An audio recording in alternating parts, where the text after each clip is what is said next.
merci à l'équipe de Perspective Libre qui m'accueille, merci à vous d'être là.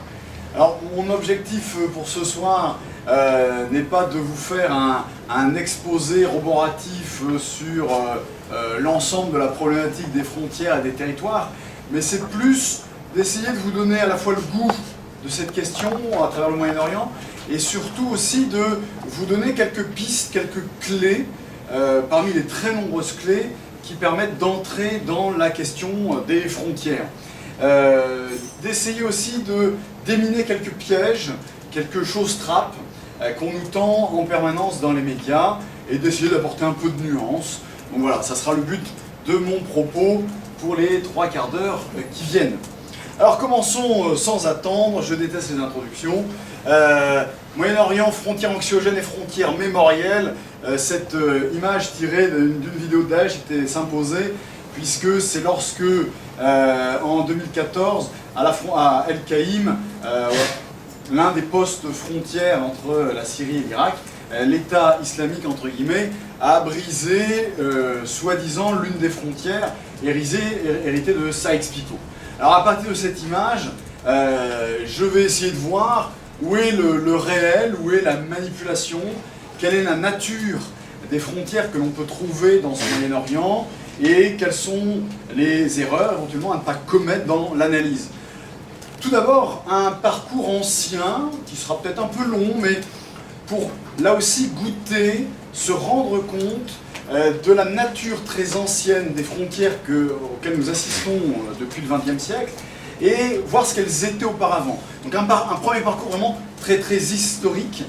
Un deuxième parcours ensuite pour associer, comparer les frontières que l'on trouve au Moyen-Orient et les comparer aux frontières typiquement européennes. Qu'est-ce qui est différent?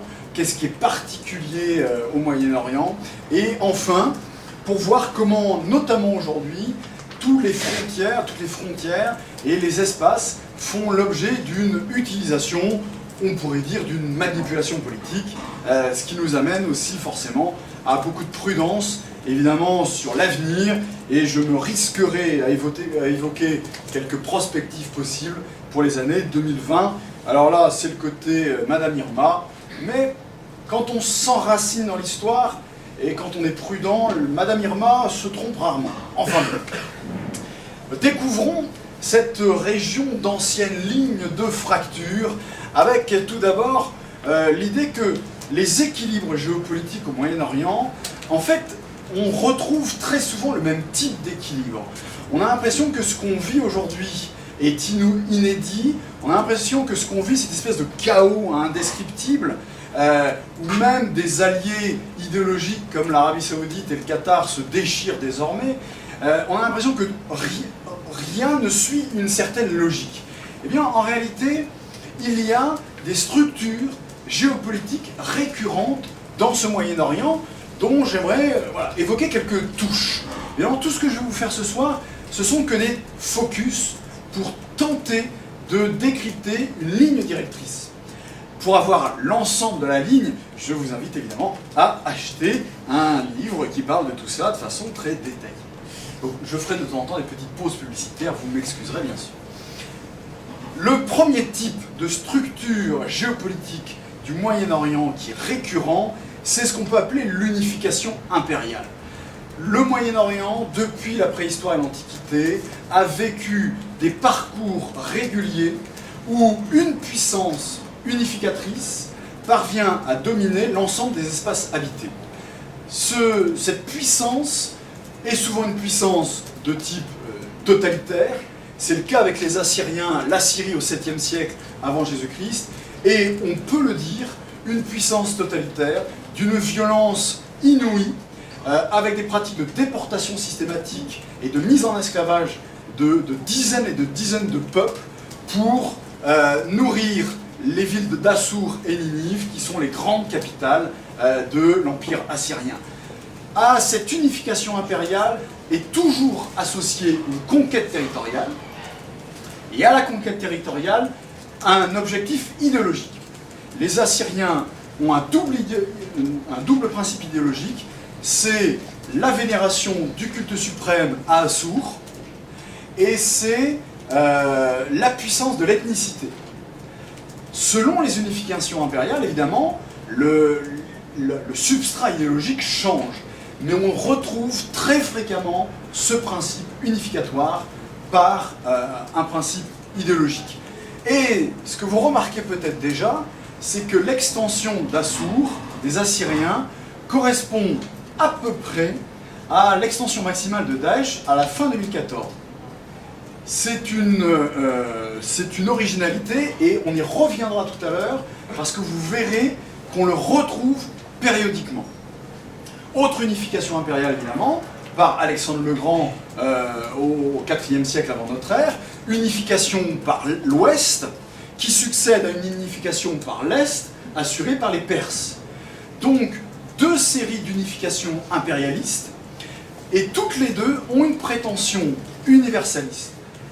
Alexandre le Grand par l'hellénisme, et les Perses par le culte d'Ahura Mazda. Donc on retrouve encore une prétention universaliste et impérialiste à travers les Perses, puis les Grecs. Mais la direction de cette unification n'est pas la même. Ici, elle est faite par l'Europe, alors qu'avec les Perses, elle est faite par l'Est. Ce qui nous permet de dire, souvent, on dit, les peuples du Moyen-Orient ne connaissent pas l'Europe, ne connaissent pas nos mentalités, ils n'ont rien à voir avec la philosophie grecque. C'est complètement faux. Les peuples persans, suite à la conquête d'Alexandre, ont adopté une partie de la philosophie néoplatonicienne qui avait été transportée par les Grecs au IVe siècle. Et toute une série de sectes musulmanes par la suite, ou pas nécessairement musulmanes, récupéreront ce substrat néoplatonicien, les Yézidis, les Ismaéliens aussi d'une certaine manière, etc. Donc quand on dit le Moyen-Orient n'a pas connu l'hellénisation, c'est faux. Il y a eu des poches d'hellénisation et de philosophie qui ont pu marquer par la suite le monde musulman et surtout le monde chiite. Unification impériale. Deuxième système que l'on retrouve très fréquemment, c'est un système géopolitique multipolaire, éclaté, polycentrique. Nous sommes ici au XIIIe siècle avant notre ère, l'Égypte d'origine sémitique, pharaonique, les Hittites qui sont d'origine indo-européenne, les Assyriens qui sont sémites, et le royaume de Babylone qui lui aussi est sémite. Donc nous avons très fréquemment des systèmes polycentriques où le Moyen-Orient n'obéit à aucune unification et à aucune logique apparente. En réalité, nous sommes là dans des vieilles logiques territoriales, la Syrie qui est toujours coincée sur la steppe syro-irakienne, qui aujourd'hui encore est le domaine de Daesh.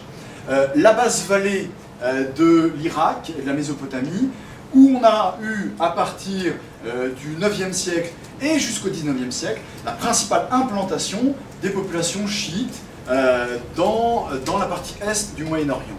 Donc, certes, aspect éclaté, certes, une géopolitique multipolaire, mais en réalité, on retrouve très périodiquement le même type d'espace associé à une identité qui peut bouger, mais on retrouve des constantes. Autre élément, système multipolaire éclaté, au XIVe siècle, lorsque l'Anatolie est sous contrôle ottoman, l'ensemble de la Mésopotamie et de la Perse sous contrôle des Mongols qui font régner une terreur et une désorganisation politique, et enfin les Mamelouks en Égypte. Et sans aller trop loin dans la comparaison, on retrouve les mêmes types de luttes. On retrouve sur le plateau anatolien une implantation d'une civilisation. On retrouve cette Égypte avec son apophyse qui est le littoral de la Méditerranée. On retrouve aussi cette apophyse à l'époque du XIIIe siècle avant notre ère. Donc, système multipolaire, mais qui obéit toutefois à certaines implantations que l'on retrouve fréquemment. Et le système le plus fréquent qu'on trouve au Moyen-Orient, c'est la bipolarité. Une bipolarité Est-Ouest. À l'Ouest, Rome et ses États clients. À l'Est, l'Empire parthe. Ici, nous sommes au 1er siècle après notre ère. Rome qui tente d'influencer les zones qu'elle contrôle très mal, la Judée, la Syrie, le royaume nabatéen, en installant sur place des États clients. Mais en réalité, Rome, à part les côtes de Ionie, a un mal fou à exercer un vrai contrôle sur place.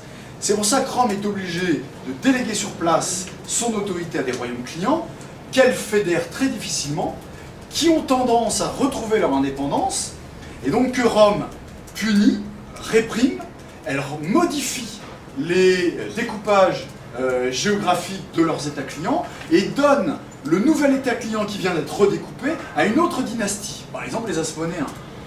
Et ce qui est très intéressant dans ce qui se passe à l'époque romaine au Moyen-Orient, dans la manière de gouverner des Romains, c'est cette idée qu'il peut y avoir plusieurs échelles d'allégeance et de loyauté. Rome chapeaute, mais sous Rome, on a un État client aux frontières mouvantes, et à l'intérieur, les tribus ont une autonomie propre. Or, ce système de multi-allégeance, on le retrouve encore aujourd'hui dans le cas de la Syrie, on verra ça tout à l'heure. Et les Parthes, qui tentent d'associer à la fois les plateaux iraniens dans sa domination et les vallées de la Mésopotamie.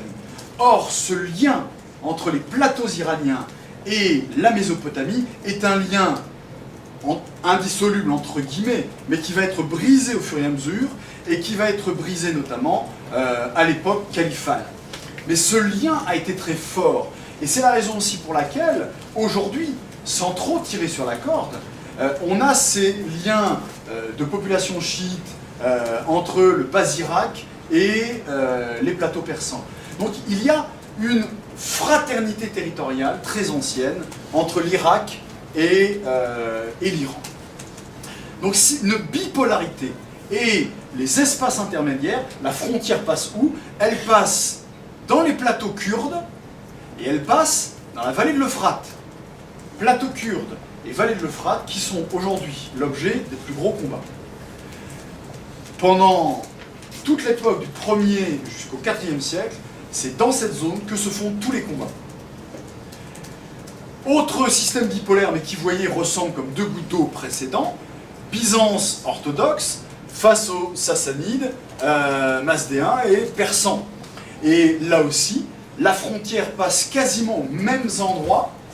Elle passe sur les plateaux, le socle arméno-kurde et sur la vallée de l'Euphrate, dont on reparlera en détail. Et ce qui est intéressant, c'est que depuis que j'ai commencé ce propos, vous remarquerez que je ne parle jamais de la péninsule arabique, puisque pour le moment, on le verra tout à l'heure, la péninsule arabique échappe au système frontalier, parce qu'on est dans des zones de tribus, dont l'objectif territorial est le passage libre des troupeaux. Donc il n'y a pas à proprement parler de population sédentaire dans la péninsule arabique, sauf dans le Yémen. On en reparlera tout à l'heure. Donc la problématique frontalière, elle se situe au nord de ce qu'on appelle aujourd'hui le Moyen-Orient.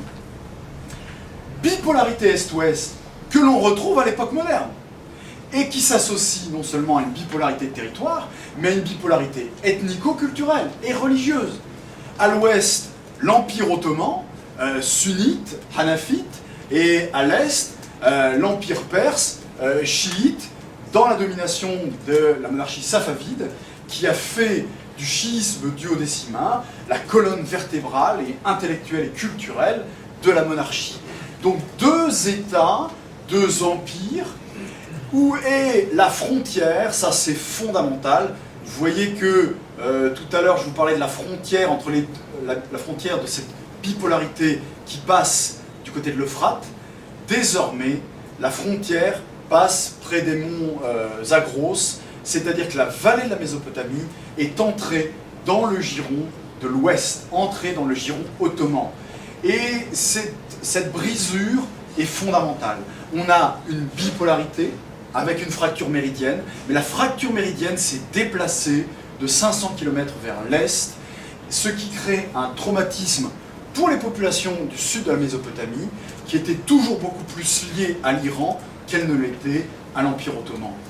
Et cette brisure va avoir des conséquences énormes, puisque l'Empire ottoman considère les populations du sud de l'Irak comme des populations qui sont déloyales, potentiellement plus chiites, iraniennes, persanes que ottomanes, et donc on va les écarter des postes à responsabilité. Les Ottomans, on peut le dire tel qu'elles, les stigmatisent, et ces populations chiites du sud vont donc devoir se raccrocher à la structure tribale pour gagner en solidarité. Et vous avez là une des multiples raisons qui explique le ras-le-bol des populations arabes chiites, ras-le-bol qui va pouvoir trouver un dérivatif en 2003, lorsque les Américains, entre guillemets, libèrent l'Irak.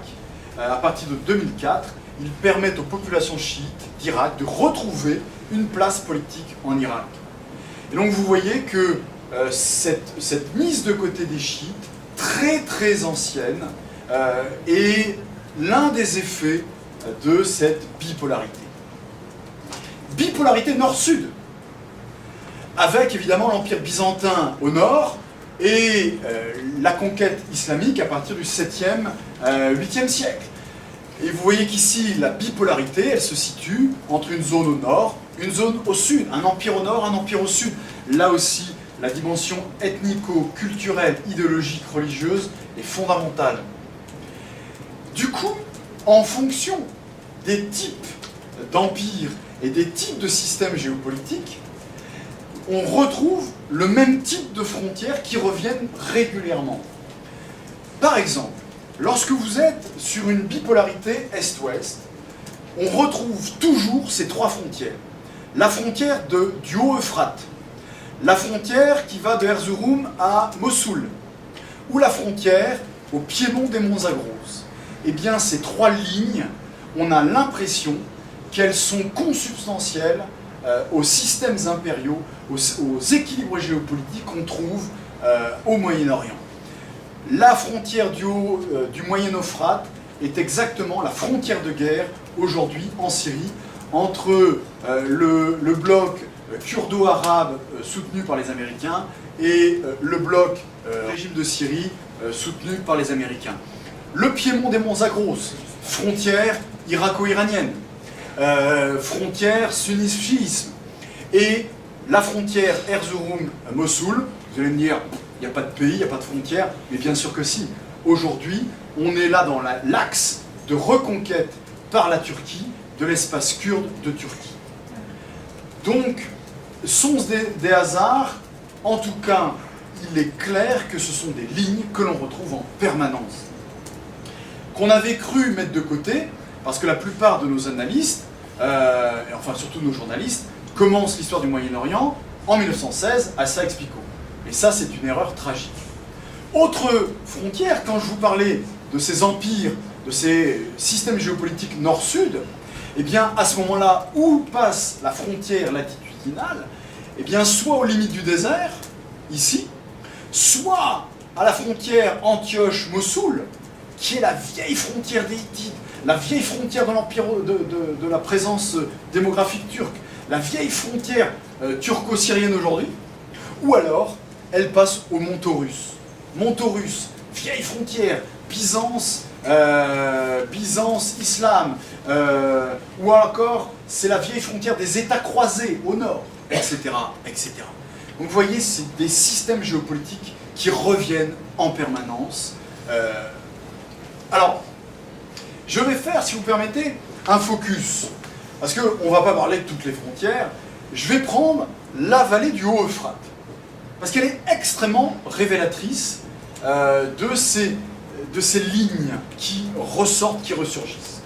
Voilà la situation approximative aujourd'hui, en juin 2017, en Syrie.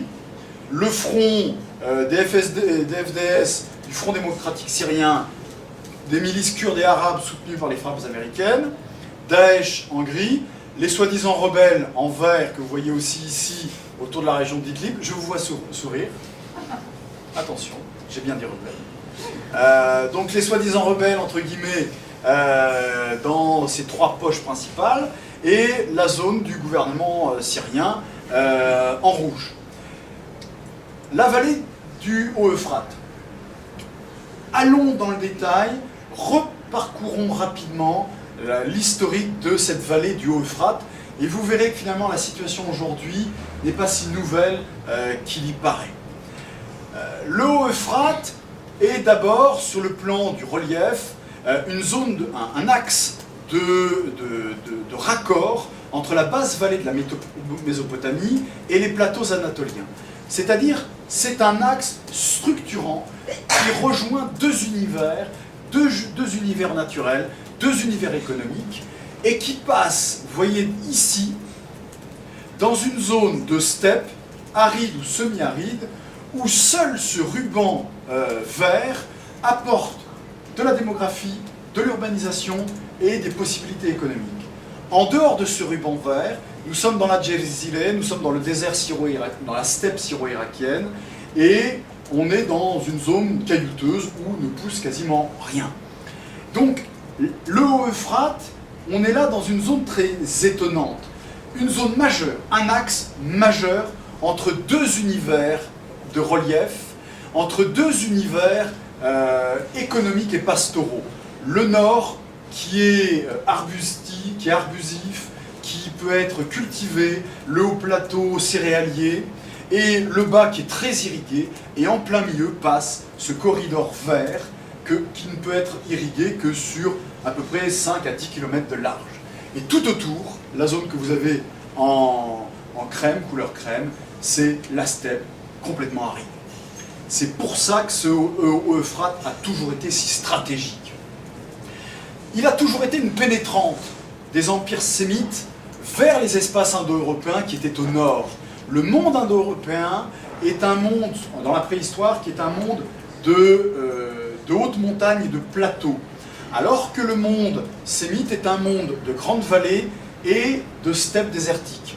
Eh bien, la vallée de l'Euphrate est un axe, une pénétrante, notamment pour les empires akkadiens, que vous voyez ici en pointillé marron.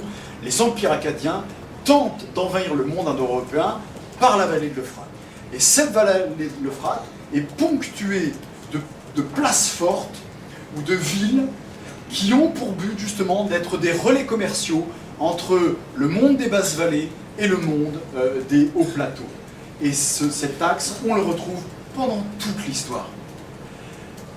Au XIIIe siècle, avant notre ère, le Haut-Euphrate est dominé par un royaume qu'on appelle le royaume mitanien, le Mitanni, qui est un royaume indo-européen, et qui va s'installer, vous voyez, comme par hasard, exactement dans cette fameuse steppe.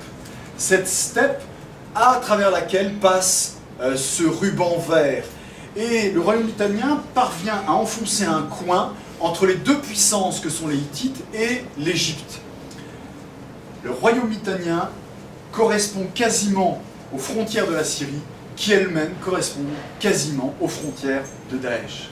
C'est-à-dire qu'il y a une permanente, cette steppe syro-irakienne avec cet axe structurant est la zone typique des empires de type totalitaire qui ne peuvent avoir un contrôle que sur une zone peu recherchée, sauf l'axe structurant, peu recherchée par qui?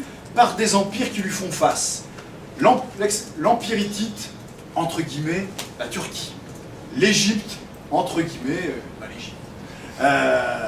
Donc, et vous voyez qu'on est dans une zone d'affrontement dans l'actuelle Syrie de l'Ouest, exactement aujourd'hui, à l'emplacement où les Turcs ont envoyé des troupes dans la partie syrienne.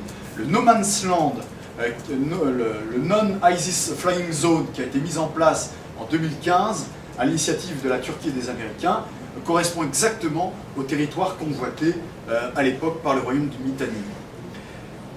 Le Haut-Euphrate va être la frontière de l'hellénisation.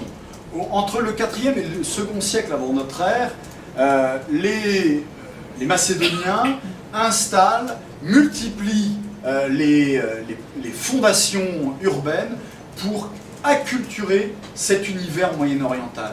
Mais l'acculturation va toujours buter, non pas sur le fleuve en tant que barrière, mais en tant que zone symbolique. Et donc il y a une partie ouest de cet Haut-Euphrate qui est une partie hellénisée, urbanisée, entre guillemets civilisée, et une partie est en plein dans la steppe, qui est le domaine des nomades, le domaine du danger qui peut jaillir de la steppe. Nisib, hein, qui est aussi aujourd'hui près du mont Sinjar, l'un des axes de conquête de l'État islamique. Zone disputée entre les Séleucides et les Parthes entre le 3e et le 1er siècle avant notre ère.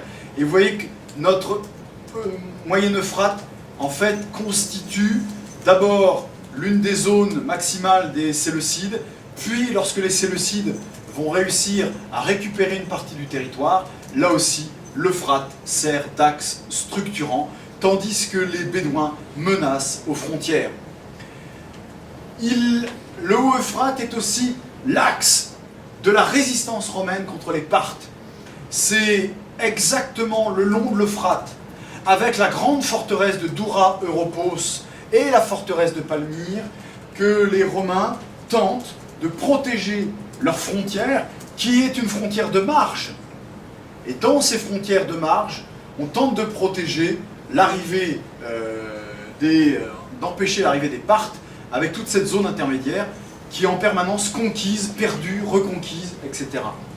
Et Doura Europos, qui aujourd'hui, à 50 km près, est Der ez-Zor, constitue le dernier pôle de résistance romaine avant le monde parthe et le monde de l'insécurité. Palmyre, qui fédère toute une série de tribus bédouines, notamment les Ituréens, les Safaïtes. Palmyre, avec la tentative de puissance que cette forteresse, cette cité-État a tenté d'avoir dans tout le Moyen-Orient, eh bien cette puissance de cette cité-État n'a été permise que par son alliance tribale, par ses alliances tribales, et l'on voit très clairement, hein, depuis que le Moyen-Orient est en plein effondrement, si je puis dire, que les alliances tribales sont aussi une voie d'accès, une voie du succès militaire. On ne peut pas s'empêcher on ne peut pas s'en passer pour l'action militaire, même si évidemment tous les États aujourd'hui font attention à utiliser avec parcimonie le lien tribal. Et voyez à quel point ces deux villes, aujourd'hui encore, marquent notre géopolitique et l'action militaire dans la région. Le Haut-Tigre, avec Mossoul et Nisib, formaient autrefois les grandes villes, les grands espaces, convoités en permanence entre Rome et les Parthes. Faisons un focus sur le Limès. C'est entre le 1er et le 2e siècle de notre ère que les Romains vont parsemer la steppe syro-irakienne de petites forteresses. Alors, ce n'est pas une ligne continue, hein. Les forces se retrouvent à tous les 10 ou 20 km. Parsemés de petits fortins pour protéger l'accès à la zone utile, au levant utile, à la Syrie utile, la Syrie irriguée, la Syrie cultivée. Et bien pour la protéger, on développe de gigantesques axes désertiques dont le cœur géostratégique est Palmyre. Et vous sentez bien à quel point Palmyre a joué depuis 4 ans ce même rôle géostratégique dans la lutte contre Daesh. Dès que vous avez un système idéologique et totalitaire qui naît dans la steppe, immédiatement, Palmyre, Doura Europos, Der ez-Zor, le Moyen-Euphrate retrouvent immédiatement leur intérêt géostratégique des siècles précédents. Et ici, cette ligne, qui est la ligne la plus avancée de la conquête romaine, est quasiment à 20 km près, exactement la ligne qui sera découpée par les accords de Sykes-Picot en 1916.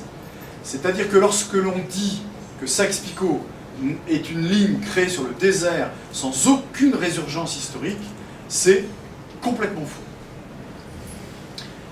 L'instabilité est permanente dans cet espace, du Moyen-Euphrate, j'insiste pas ici, et au moment de la conquête islamique, le Moyen-Euphrate va jouer, vous voyez, très très clairement, le rôle de pénétrante pour les armées arabes à l'intérieur de l'Empire byzantin. Et l'Empire byzantin va devoir appuyer sa résistance en amont du Moyen-Euphrate autour des monts Taurus. Et les monts Taurus vont servir de base arrière aux Byzantins pour empêcher les conquérants arabes de pénétrer à l'intérieur du domaine byzantin. Là encore, c'est un axe essentiel. C'est un axe aussi qui va servir de frontière intra-islamique, puisque l'Euphrate va aussi distinguer le domaine de la Syrie avec Damas, le califat omeyyade, du domaine abbasside avec bientôt Bagdad comme capitale. Là aussi, souvent on dit qu'il y a eu l'unification par l'islam. En réalité, quand vous grattez un peu, on se rend compte que cette unification islamique est aussi très superficielle, puisque les grandes fractures se maintiennent. Intéressant, au Xe siècle jusqu'au XIe siècle, nous avons toute une série de petits émirats qui vont se constituer dans la steppe syro-irakienne. Et ces émirats seront des émirats djihadistes, avec notamment l'émirat des Hamdanides. Mais on pourrait évoquer aussi l'émirat des Ankides, dont était issu Saladin. Et ces émirats djihadistes se constituent dans la steppe syro-irakienne, avec pour double capitale Mossoul, Raqqa et Alep. Étonnant hasard de l'histoire, nous avons aujourd'hui un émirat djihadiste dans la même zone, avec les mêmes capitales.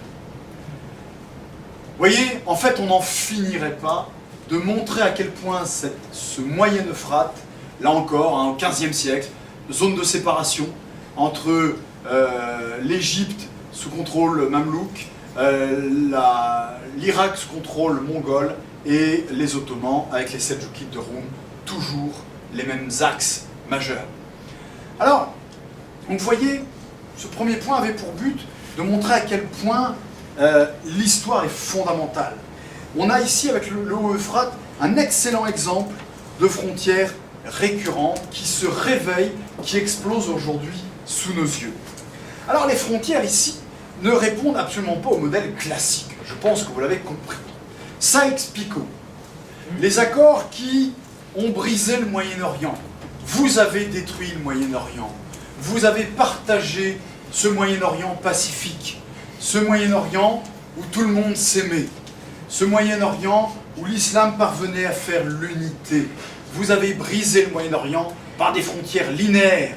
Oh que c'est vilain!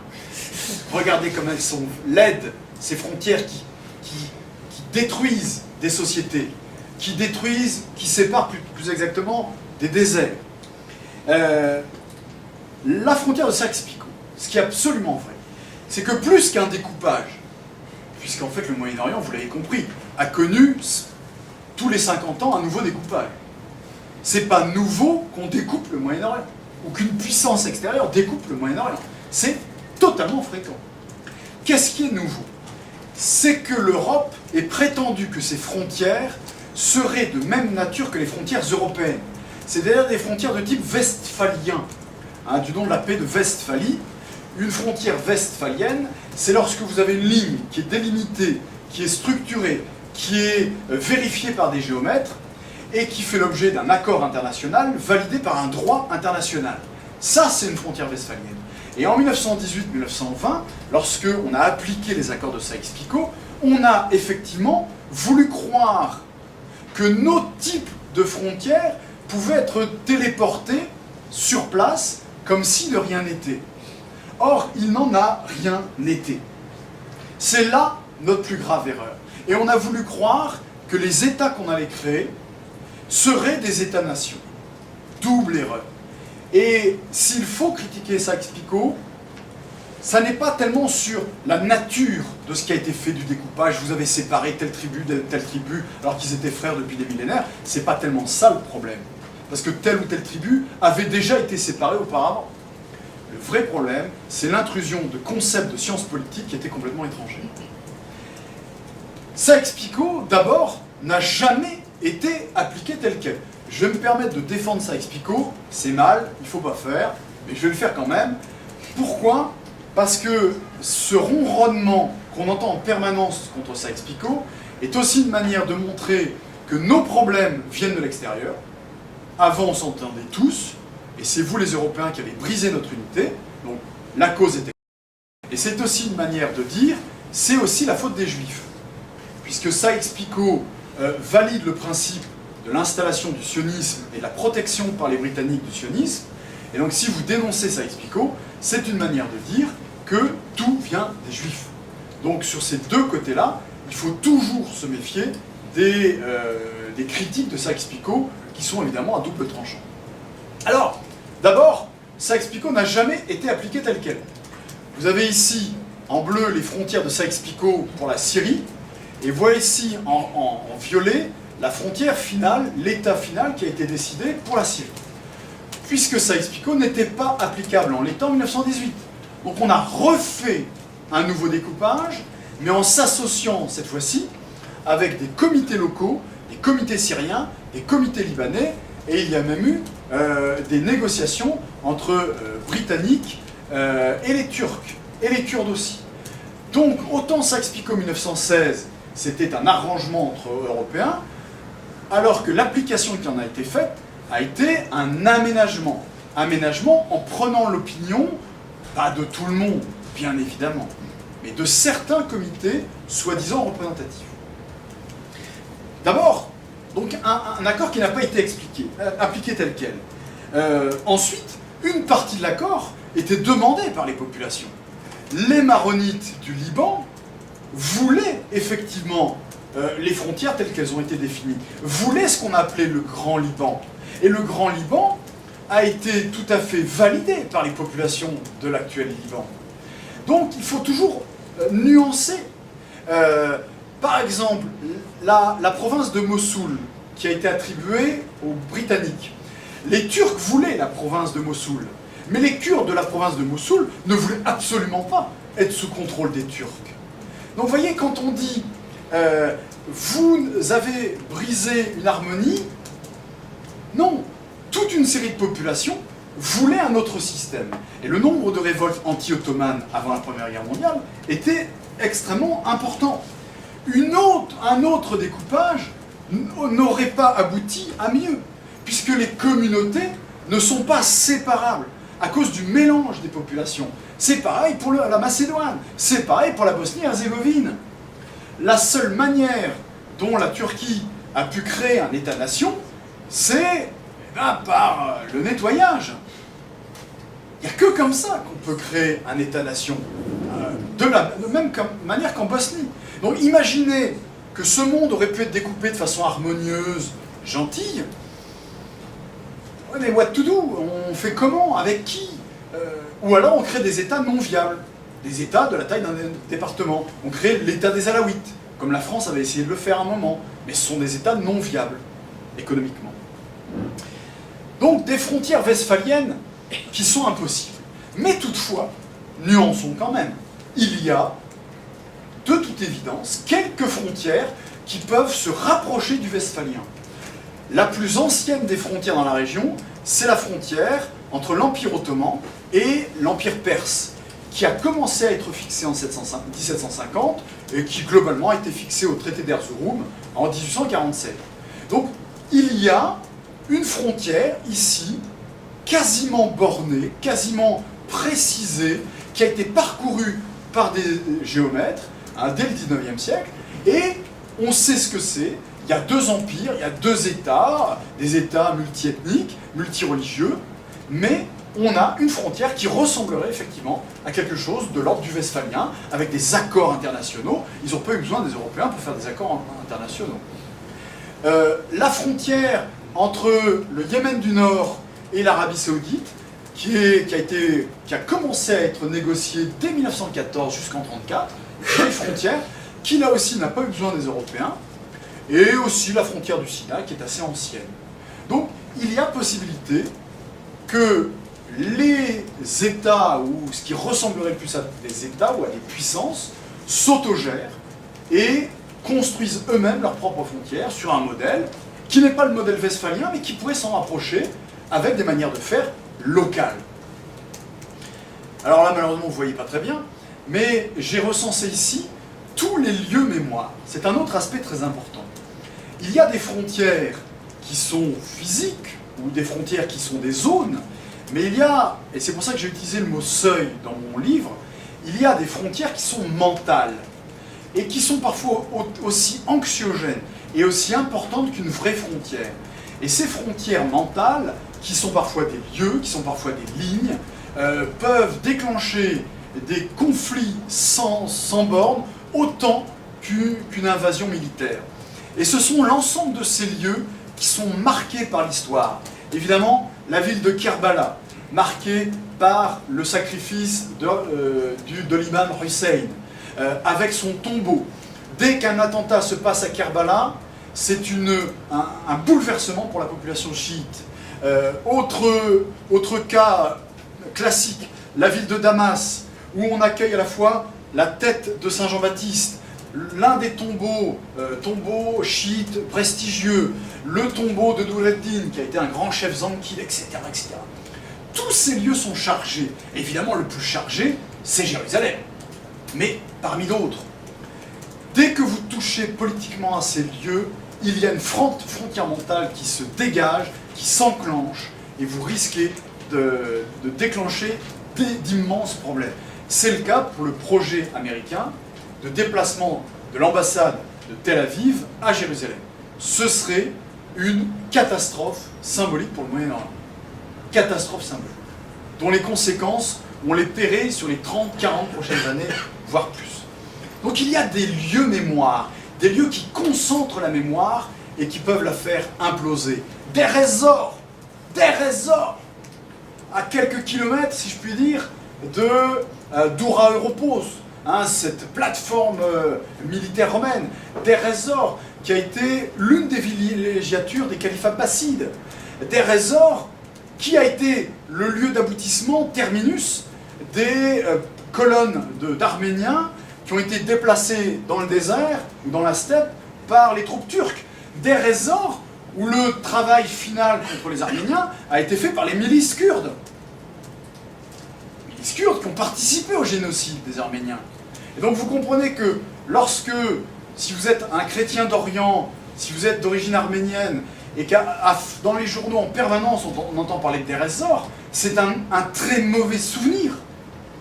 Et si au même moment on vous dit la diplomatie française fait confiance aux milices kurdes pour rétablir le contrôle et la paix dans le Moyen-Orient, immédiatement les gens vous rient au nez. Ils disent mais vous êtes fous. D'autant plus que les Irakiens ont le même souvenir, puisque dans les années 30, il y a eu à peu près 30 000 Assyriens qui ont été exécutés par les milices kurdes en Irak. Donc dire aux chrétiens chaldéens d'Irak, rassurez-vous, les Kurdes vont faire le travail, c'est maladroit. Très très maladroit. Là, je ne suis pas en train de vous dire que les Kurdes sont des monstres, non, c'est pas ça. Mais faisons attention à ce que l'on dit, ça peut avoir des conséquences. La ville de Dabik, qui est la ville de la fin des temps, dans la tradition islamique. À la fin des temps, 80 bannières, 80 armées seront réunies face à la bannière unique des soldats du prophète. Les 80 bannières seront accompagnées par le Dajjal, l'antéchrist si je puis dire. Et le Mahdi, le bien guidé envoyé de Dieu, mènera la bannière unique de l'islam jusqu'à la victoire. Dabik, que l'État islamique avait prise, et qui est le titre même de leur revue Dabik, parce que la fin des temps est là. Et les sites de l'État islamique s'amusaient à mentionner, bon, il y a 65 nations contre nous, allez encore 15, et c'est la fin des temps. Palmyre, Hama, qui a été une des grandes zones d'affrontement, et qui a été en 82 à l'origine de la révolte des frères musulmans. Il y a eu à peu près 20 000 morts par Hafez el-Assad contre la révolte des frères musulmans de Hama. Or, tout ce qui se passe à Hama, aujourd'hui, réveille ce souvenir des frères musulmans massacrés. Les Kurdes, le long combat des Kurdes, évidemment, le long combat des Kurdes, un combat dramatique.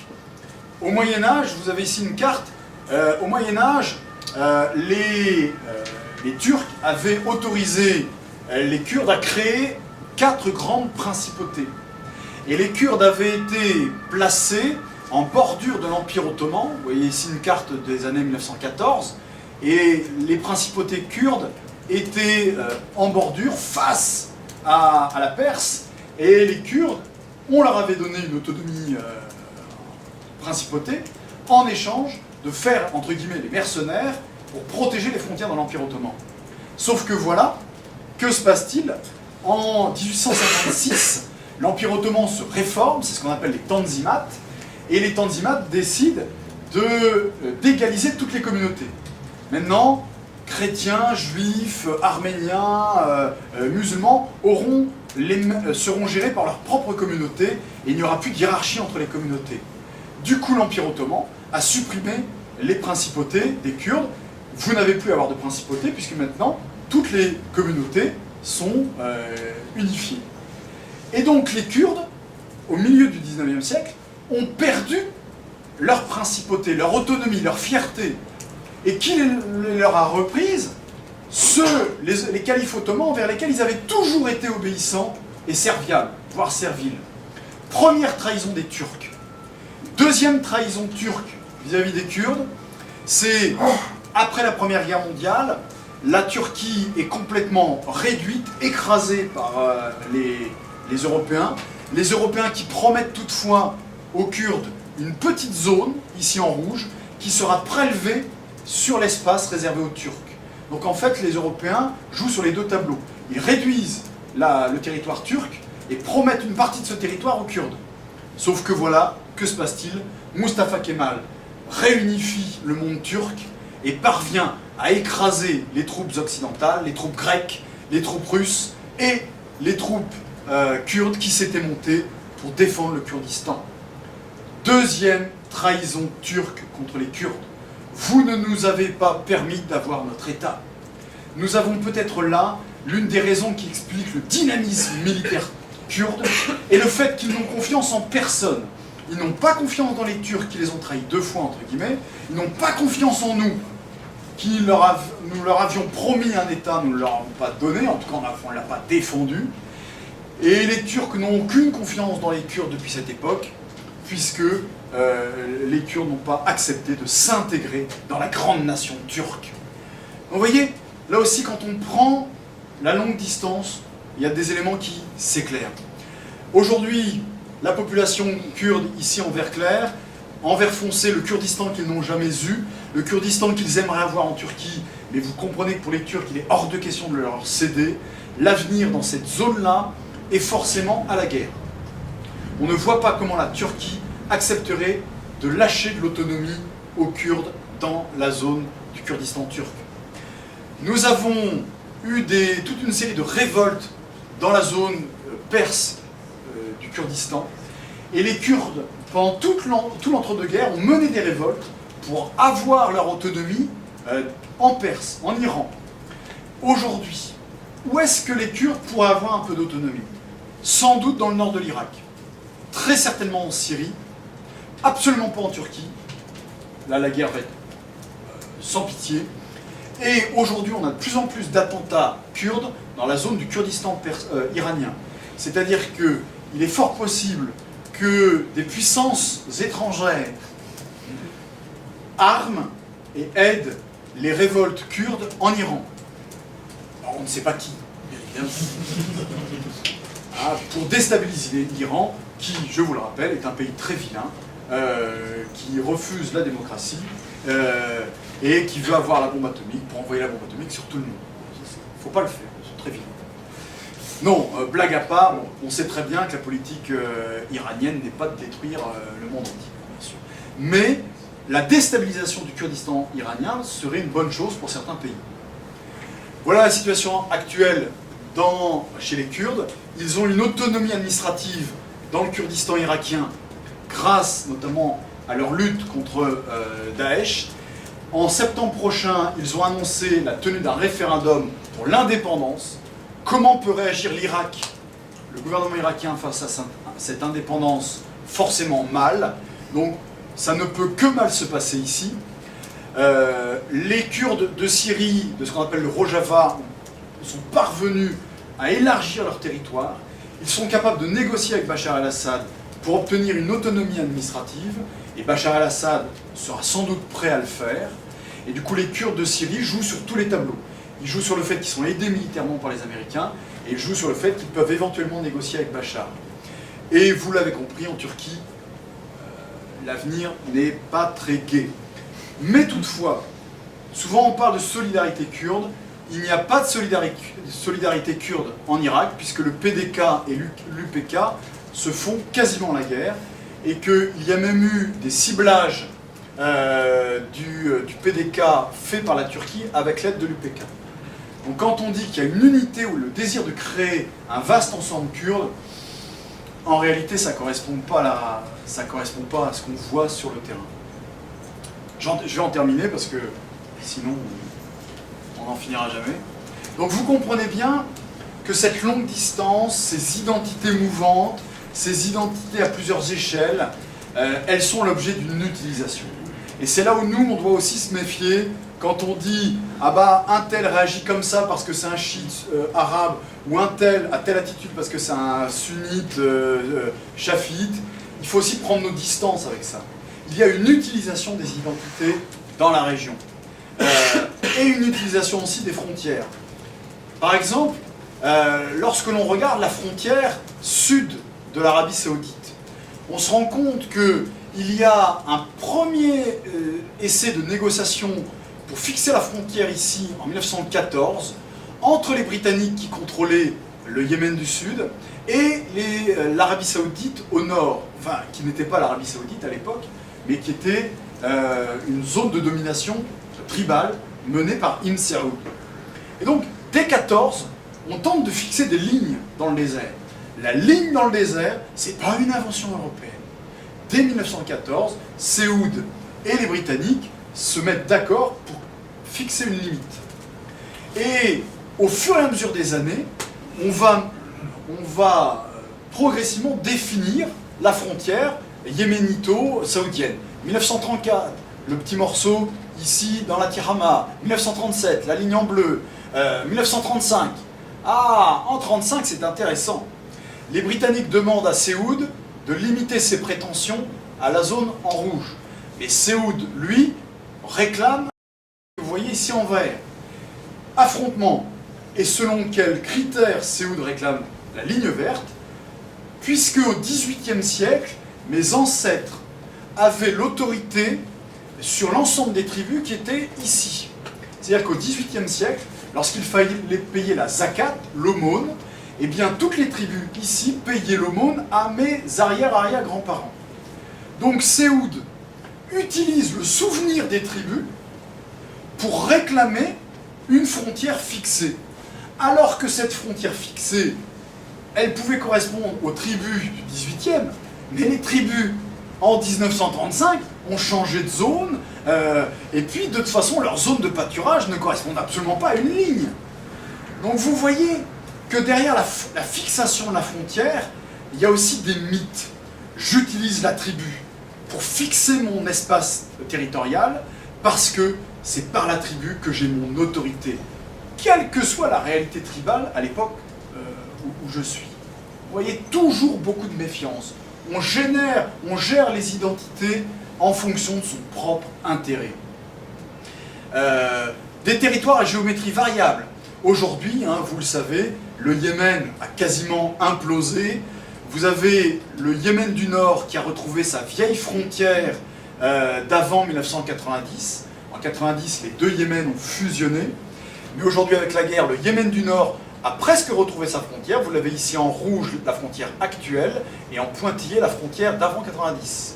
On est presque à l'ancienne frontière, et à l'intérieur du Yémen du Nord, la population est majoritairement zaïdite, qui est une branche du chiisme. Et l'autre Yémen est un Yémen sunnite, mais lui-même, au sein de ce Yémen sunnite, il y a deux tendances à l'heure actuelle. Un Yémen sunnite proche de l'Arabie Saoudite, et un Yémen sunnite qui veut rester connecté au monde maritime, à une géopolitique plus ouverte, et il y a une sécession qui est en train de se faire autour d'Aden. Et cette sécession correspond à quoi? À l'ancien protectorat britannique. Donc, on a l'impression que les trois Yémens d'avant 1930 se sont reconstitués sous nos yeux depuis 3 ans. Donc, utilisation politique. La mémoire, cette fameuse mémoire, ces lieux mémoire, est complètement à géométrie variable. Souvent on dit, oui, la Turquie, le président Erdogan, il est frère musulman. Mais ça dépend des moments. Régulièrement, il utilise les frères musulmans comme lien idéologique parce que c'est une identité qui est à double usage. Je peux fédérer les musulmans turcs par l'idée qu'on est tous liés aux frères musulmans, et je peux fédérer les frères musulmans égyptiens, un peu le Qatar, un Qatar qui a eu des liens très étroits avec les frères musulmans, tout en étant wahhabite. Donc vous voyez, je peux utiliser les frères musulmans de temps en temps à usage interne et externe. Mais je veux utiliser l'ottomanisme aussi. On va reconstituer l'Empire ottoman, ça c'est à usage interne. Hein, par exemple, lorsque on intervient dans la zone d'Helmand Beach, dans le nord de la Syrie, c'est soi-disant pour recréer la vieille frontière ottomane. Peut-être, mais c'est un discours, c'est d'abord un discours. Je vais utiliser le kémalisme, le nationalisme. Vous allez me dire, oui mais il est islamiste. Peu importe, il utilise le nationalisme typiquement kémaliste quand ça l'arrange. Et de temps en temps même, il utilise le turcisme, nous sommes racialement turcs, qui a pu être très influent à l'époque des jeunes turcs, et de temps en temps aussi, le panturanisme. Le panturanisme, c'est l'idée que l'ensemble des populations turco-mongoles appartiennent à un continuum. Quand il va en Ouzbékistan, quand il va en Asie centrale, quand il va chez les Azéris, nous sommes tous des Touraniens. Donc vous voyez, il faut faire extrêmement attention. On a l'impression que les identités sont fixes, mais en fonction de vos intérêts géopolitiques, vous prenez l'étiquette qui vous intéresse, ce qui fait que dans tout le lot, vous êtes forcément en train de fédérer une partie des gens. Pas tout le monde à chaque fois. Mais d'un discours à l'autre, quelqu'un est forcément content. Et donc vous voyez que aujourd'hui on retombe sur ce par quoi j'avais commencé, ce territoire syrien découpé, mais c'est un territoire qui aujourd'hui est à géométrie variable. On vous présente en permanence cette belle carte évolutive, on voit les fronts évoluer, on se dit c'est magnifique, tel pays est en train de gagner du terrain, tout ça semble parfaitement logique. En réalité, la pauvre Syrie est aujourd'hui un pays à géométrie variable, à allégeance variable. Je vais vous donner un seul exemple. Je vais faire un focus sur cette zone-là. Voilà, c'était il y a 3 mois ça, l'emplacement des milices dans cette zone du côté au nord de Hama. Au nord de Hama, chaque point représente un village contrôlé par l'une des milices que vous avez ici. Donc milice irakienne, milice palestinienne, milice libanaise, syrienne, irakienne, syrienne, etc. Ils n'ont pas mis le Hezbollah et ils n'ont pas mis les milices chiites. Ah si, ah oui, pardon. Et ils n'ont pas mis les milices iraniennes. Ah, c'est une erreur. Il manque les milices iraniennes. Alors, voilà la situation militaire. Ça ne veut pas dire qu'aujourd'hui, par exemple, le Hezbollah compte. Je veux dire, le Hezbollah ne possède pas cette zone-là, mais il la sécurise. Le problème, c'est que le jour, entre guillemets, Inch'Allah, où la guerre est terminée, vous allez simplement dire aux gens, bah, merci, bravo, bon travail, good job, bon retour chez vous. C'est impossible. Donc vous serez, et c'est déjà le cas, vous êtes obligé de négocier avec ces gens, le régime syrien est obligé de négocier avec ces gens qui l'aident à se battre contre les rebelles modérés et contre les djihadistes de tout poil. Et donc il en a besoin, il ne peut pas s'en passer aujourd'hui. Mais il y aura forcément des conséquences politiques. Ne faudra-t-il pas créer des systèmes d'allégeance variables? Officiellement vous m'obéissez, mais dans les faits, dans tel et tel village, vous faites ce que vous voulez. Et il faudra sans doute conserver la façade de la Syrie. Officiellement, la Syrie, elle a toujours les mêmes frontières, elle a toujours un gouvernement légal, rien n'a bougé. Donc en fait, ce qui risque d'arriver, c'est qu'on maintienne une façade westphalienne, et de l'autre côté de la façade, une espèce de système d'allégeance tel qu'on l'a vu au Moyen-Âge, avec des micro-émirats qui changent d'allégeance selon leurs intérêts, etc. Donc vous comprenez, rien qu'avec cette carte, qu'aujourd'hui, la Syrie, malheureusement, est un pays qui est la caisse de résonance de toute la géopolitique moyen-orientale. Comme l'a été le Liban en son temps, lors de la guerre entre 75 et 90. le Liban n'appartenait plus à lui-même. Alors voilà quelle est la situation depuis 3 semaines. Les rebelles modérés ont tenté de monter vers le nord pour obtenir le contrôle de la frontière par laquelle ils passent pour se rapprovisionner. Ça veut dire qu'il y a des pays voisins, je ne peux pas les nommer évidemment, qui soit laissent faire, soit n'ont pas les moyens, soit il y a des populations qui aident ces rebelles modérés. Le gouvernement syrien, aidé par la Russie et l'Iran, ont tenté de bloquer ces rebelles, et jusqu'à ce qu'une frappe aérienne américaine brise l'avancée du gouvernement syrien. Alors de là à dire que cette frappe était là pour aider les rebelles à avancer, je n'oserais pas dire ça, ce serait totalement inique. Toutefois, le gouvernement syrien, grâce à l'aide de la Russie, ont finalement quand même réussi à bloquer l'avance des rebelles, et aujourd'hui peut à nouveau descendre vers le sud pour les briser, tandis qu'une autre colonne monte vers Deir ez-Zor. Donc aujourd'hui, on a été obsédé par Alep, on a été obsédé par Idlib, on a été obsédé par tout ce qui se passait à l'ouest. Aujourd'hui, l'enjeu majeur pour les 6 mois à venir, c'est qui va contrôler les frontières. Et c'est sans doute pour ça que des grandes puissances internationales atlantiques ont tenté elles-mêmes de contrôler les frontières avec l'aide des rebelles. C'est aussi la raison pour laquelle les forces spéciales américaines sont présentes et veulent absolument reconquérir les postes frontières qui sont ici, puisqu'en fait, ce qui est en train de se dessiner sur le plan militaire, c'est qui va avoir le contrôle des frontières. Et quand on aura le contrôle des frontières, on pourra aller faire le boulot à l'intérieur.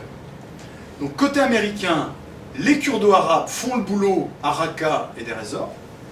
Les forces spéciales américaines avec les Irakiens tentent de contrôler les frontières, quitte à soutenir les rebelles. Et il faut impérativement empêcher le gouvernement syrien, aidé de la Russie et de l'Iran, d'accéder à ces frontières. Donc, on est aujourd'hui dans la guerre pour les frontières. Cette guerre, voilà, elle est en cours. Ceux qui sont les plus à même de la gagner à l'heure actuelle, ce sont quand même plutôt les Américains. Et donc, à partir de là, on pourra faire du découpage interne. Voilà. Aujourd'hui, le bloc, hein, si on exagère un peu, les 2 blocs en lice, les FDS avec les États-Unis et le gouvernement syrien et russe. Alors évidemment, après, il y a les poches internes qu'il va falloir régler. Ce triangle, et le triangle, c'est le CID, c'est le triangle, un triangle qu'on retrouve en permanence, et ici on retrouve le contrôle de la steppe syro-irakienne dont je vous ai déjà parlé. Donc voilà, toute une série de configurations qui reviennent.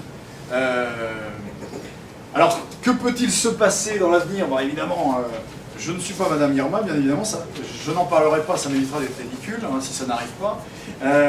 Toutefois, 2-3 éléments, puis j'en finirai par là, promis. Alors, la fin de Daesh va forcément impliquer un partage de sa zone entre guillemets les 2 blocs. Mais une fois que les 2 blocs auront liquidé le travail, que fait-on? Donc nécessairement il y aura négociation entre ces 2 parties, les kurdo-arabes, en tout cas en réalité les Kurdes, puisque ceux qui sont moteurs dans cette fédération sont les Kurdes. Les Kurdes vont de toute évidence négocier de l'autonomie administrative, sans doute que Bachar al-Assad ne sera pas contre. Le gros problème c'est, peut-on maintenir Bachar al-Assad?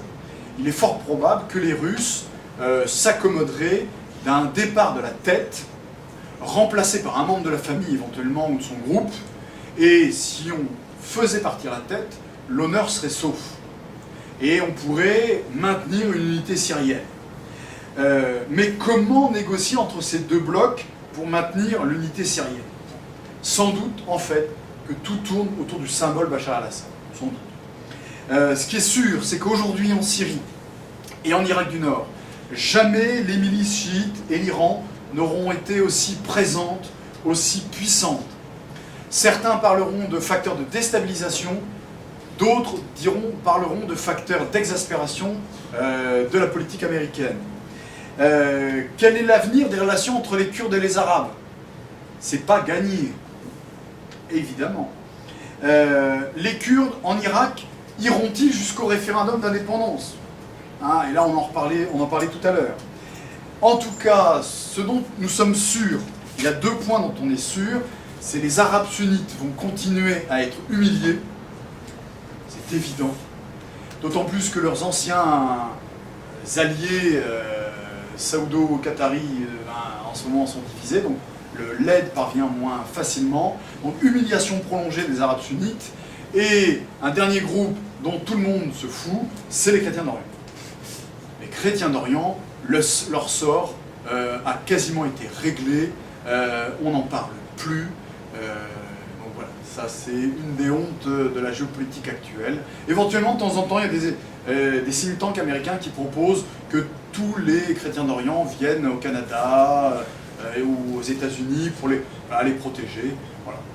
Mais en tout cas, il n'y a rien de très enthousiasmant sur les chrétiens d'Orient. Je vous remercie.